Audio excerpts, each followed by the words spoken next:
প্রিয় শিক্ষার্থী বন্ধুরা, তোমরা তোমাদের শিক্ষার সমস্ত তথ্য জানতে এবং সকল সমস্যার সমাধান জানতে এখনই জয়েন করো আমাদের ফেসবুক গ্রুপে। ফেসবুক গ্রুপের লিংক দেওয়া আছে ডিসক্রিপশন বক্সে। স্বাগতম সবাইকে ওয়াইস পয়েন্ট একাডেমিতে।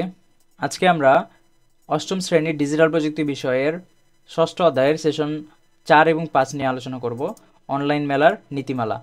গত সেশনে আমাদের আগামী সেশনের প্রস্তুতি হিসেবে যে তথ্য দেওয়া নিয়ে আসার কথা ছিল সেগুলো তো আমরা দলের প্রত্যেক সদস্য আলাদা আলাদাভাবে বের করে আনার চেষ্টা করেছি, তাই না? এবার তাহলে দলের সবাই মিলে আলোচনা করে তথ্যগুলো দিয়ে নিচের ছকটি পূরণ করে ফেলি। তো এখানে একটি ছক পূরণ করতে বলা হয়েছে।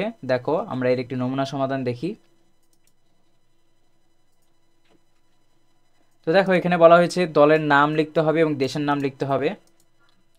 অর্থাৎ এখানে হচ্ছে আমাদের দলের নাম দিব আমরা সাপ্লাই, এবং আমাদের নির্ধারিত দেশটি হচ্ছে ভারত। ক্ষেত্র, কোন ক্ষেত্র? ডিজিটাল প্রযুক্তির প্রভাবের পরিবর্তন। শিক্ষাক্ষেত্রে ভারতে কী ধরনের পরিবর্তন এসেছে? ডিজিটাল প্রযুক্তির প্রভাবে ভারতে শিক্ষা ব্যবস্থার অনেক উন্নতি হয়েছে। প্রযুক্তির প্রভাবে শিক্ষার্থীরা ঘরে বসে শিক্ষা গ্রহণ করতে পারে।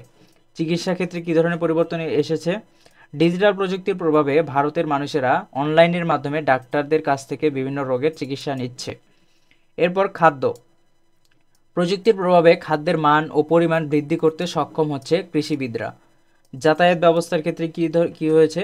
প্রযুক্তির প্রভাবে যাতায়াত ব্যবস্থা সহজ হয়েছে, কারণ গুগল ম্যাপের সাহায্যে এখন মানুষ গন্তব্যস্থল সহজেই খুঁজে পাচ্ছে। এরপর কর্মক্ষেত্র, ডিজিটাল প্রযুক্তির প্রভাবে অনলাইন প্ল্যাটফর্মে মানুষের কর্মক্ষেত্র সৃষ্টি হয়েছে। উপরের ছকে আমরা যা যা লিখেছি তা আমরা এশিয়া প্যাসিফিক পরিমণ্ডলের প্রযুক্তির প্রভাবে সামাজিক সাংস্কৃতিক পরিবর্তন শীর্ষক অনলাইন মেলায় উপস্থাপন করব।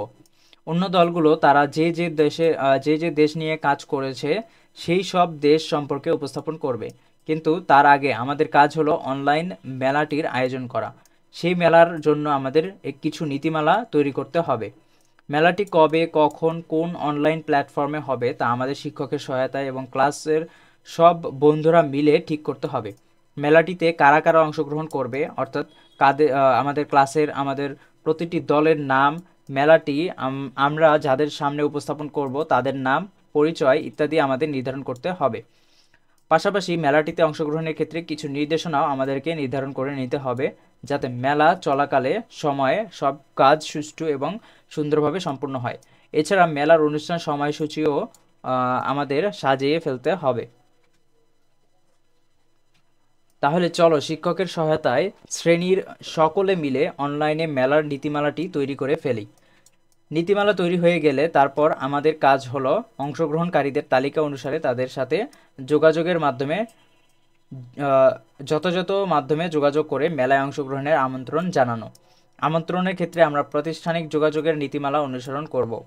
আমন্ত্রণ জানানো হয়ে গেলে আমরা আমাদের দলগত উপস্থাপনের জন্য ডিজিটাল কন্টেন্ট তৈরি করব। কন্টেন্ট তৈরির ক্ষেত্রে দলের সকল সদস্যের অংশগ্রহণ নিশ্চিত করব। আগামী সেশনের প্রস্তুতি, আগামী সেশনটি হবে আমাদের অনলাইন মেলা।